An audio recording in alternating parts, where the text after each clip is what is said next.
Hi guys, today we are going to talk more about the TikTok application and we will show you how to change the voice effects on TikTok.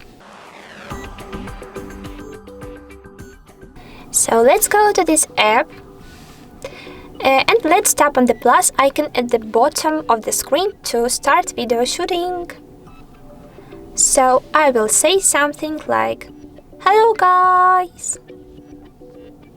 Perfect, let's tap on the check mark.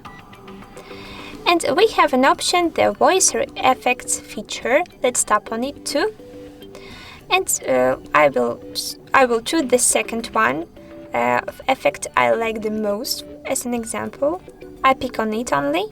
And after I have to press on the free space to save changes, just only.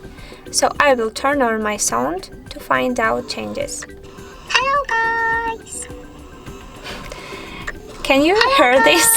Okay, so as an example, I will rechoose my effect, my voice effect. I will select the second one, the third one, and turn on the sound again.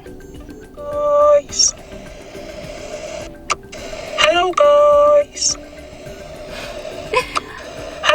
I hope you understand the difference. So if you liked this video, let's tap on the next option to save it, drafts, to this draft section and post to the profile. So guys, don't forget about likes too, and of course don't forget about our TikTok HardReset.Info channel. Good luck everyone, bye bye!